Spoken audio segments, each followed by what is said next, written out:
L'objectif de cette vidéo est assez simple.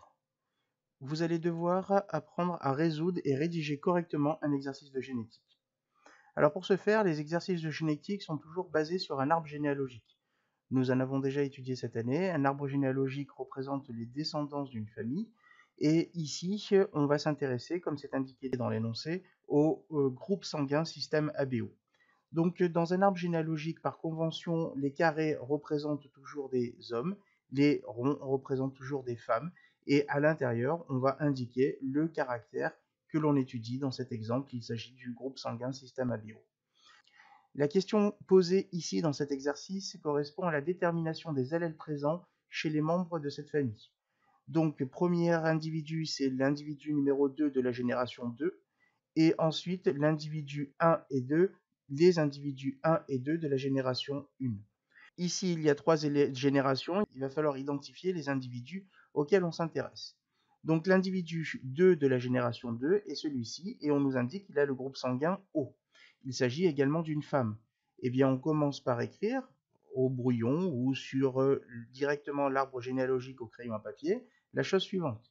C'est une femme, donc on écrit les chromosomes XX pour les chromosomes sexuels, et comme il s'agit du groupe sanguin O, eh bien nous sommes obligés d'écrire OO, il n'y a que cette possibilité. Cet individu possède un groupe sanguin O alors que ses deux parents possèdent le groupe sanguin A. Alors s'ils possèdent les groupes sanguins A, on va écrire leur groupe sanguin ici, ainsi que leur chromosome sexuel. Le père possède bien entendu un chromosome X et un chromosome Y, et comme il fait partie du groupe sanguin A, nous sommes obligés d'écrire ici l'allèle A sur le premier chromosome. Pour la mère, elle possède deux chromosomes X, puisque c'est une femme, et elle possède également le groupe sanguin A, donc elle possède obligatoirement l'allèle A. Mais comme l'un de leurs enfants possède deux chromosomes avec les allèles O, eh bien les deux parents possèdent également les allèles O, qui, je vous le rappelle, est récessif. Ceci donc signifie que le père a donné ce chromosome O et la mère a également donné ce chromosome O.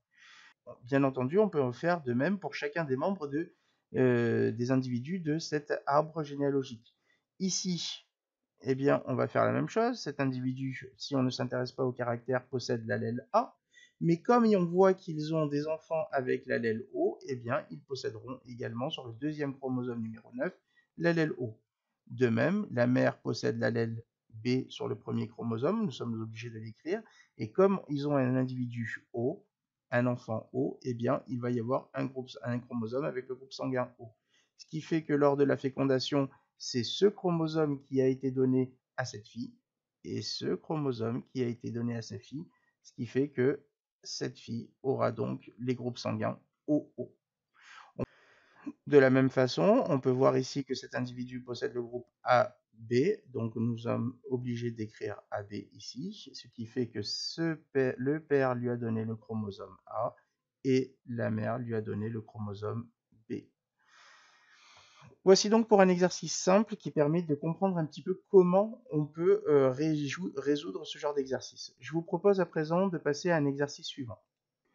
Dans cet exercice, nous allons nous intéresser au diabète familial du jeune adulte qui s'appelle le diabète maudit. Le maudit est une forme de diabète juvénile, c'est-à-dire une maladie qui se manifeste dès l'enfance par un excès permanent de glucose dans le sang. Il s'agit d'une maladie génétique due à un allèle défectueux d'un gène impliqué dans le contrôle du taux de glucose sanguin. On notera M majuscule, l'allèle défectueux, et M minuscule, l'allèle normal. La présence d'un seul allèle M suffit pour que la maladie se manifeste. Cette maladie étant rare, il n'existe que très peu d'individus porteurs de deux allèles défectueux. Dans un exercice de génétique, il y a toujours des parties importantes pour la résolution de l'exercice et d'autres un petit peu moins. Toute la première partie ici permet d'expliquer le caractère auquel on s'intéresse. Pour faire l'exercice, les seules informations qui nous intéressent sont les suivantes. Au brouillon ou dans votre tête, vous devrez définir les informations importantes. L'allèle M est défectueux, comme c'est indiqué dans le texte, alors que l'allèle petit m minuscule est l'allèle normal. Et on vous dit que la présence d'un seul allèle M suffit pour que la maladie se manifeste. Cela veut donc dire que l'allèle M ici est dominant alors que petit m est récessif. Nous allons devoir maintenant, sur l'arbre généalogique, comme nous l'avons fait pour le groupe sanguin, déterminer les allèles présents chez chaque membre de cette famille, concernant bien entendu le diabète maudit. Donc, voici l'arbre généalogique, et on va déterminer dans un premier temps tous les cariotypes des individus qui sont sains. Le cariotype de toutes les personnes saines est m, puisqu'on nous a dit que la seule présence d'un allèle M majuscule suffit à rendre la personne malade. Ce qui fait qu'il n'y a que cette possibilité ici et que tous les individus de cet arbre généalogique possèdent le cariotype m. Maintenant, pour les personnes malades, on nous indique que la seule présence d'un seul allèle M majuscule permet de déterminer la maladie, ce qui fait que tous les individus malades qui sont assurés ici, eh bien, possèdent un allèle M majuscule et un petit m. Alors pourquoi ils possèdent un petit m? Tout simplement parce que l'on voit bien ici que lorsque ces deux individus se reproduisent, ils ont des enfants qui ne sont pas malades. Donc ça veut dire qu'ils ont forcément donné un allèle petit m, de la même façon que l'autre a donné l'un des allèles petit m. Deuxième question à présent, on va demander si Fanny, ici, attend un enfant, on la repère, attend un enfant et cherche à connaître le risque pour que son enfant soit malade. Eh bien, pour répondre à son problème, il va falloir déterminer plusieurs étapes. Première étape, on détermine les cariotypes. Alors, le cariotype de Fanny, comme on l'a dit à la question précédente, est grand M, M majuscule, petit m. Son mari est sain, donc il possède obligatoirement le cariotype m. Pour faire un enfant, nous devons former des cellules reproductrices, autrement dit des gamètes. Alors, les gamètes produits par les couples sont, pour Fanny, je vous rappelle que lors de la formation des gamètes, les paires de chromosomes se séparent, donc elle va produire des gamètes, des ovules qui possèdent un seul chromosome avec l'allèle M majuscule, et d'autres gamètes posséderont un seul chromosome avec l'allèle L minuscule. Son mari produira les spermatozoïdes suivants, puisqu'il n'a qu'une seule possibilité, petit m. Troisième étape pour résoudre l'exercice, eh bien, il va falloir étudier les probabilités. Les probabilités seront données par l'échiquier de croisement que l'on réalise, comme nous l'avons fait pour le groupe sanguin dans le cours. Dans cet échiquier de croisement, on va reporter ici les spermatozoïdes fabriqués par le mari. On va indiquer aussi les ovules produits par Fanny. Et là, il suffit simplement de faire regrouper ici ce spermatozoïde et cet ovule, ce qui permet d'obtenir cette combinaison. Ce spermatozoïde et cet ovule permet d'obtenir cette combinaison. De la même façon, eh bien, on retrouve ces combinaisons avec les paires de chromosomes qui sont reformées lors de la fécondation. On voit qu'il y a 4 possibilités. Sur ces 4 possibilités, il y en a 2 qui sont M majuscule, M minuscule. Eh bien, ces 2 possibilités entraîneront 50% de risque pour que l'enfant soit malade.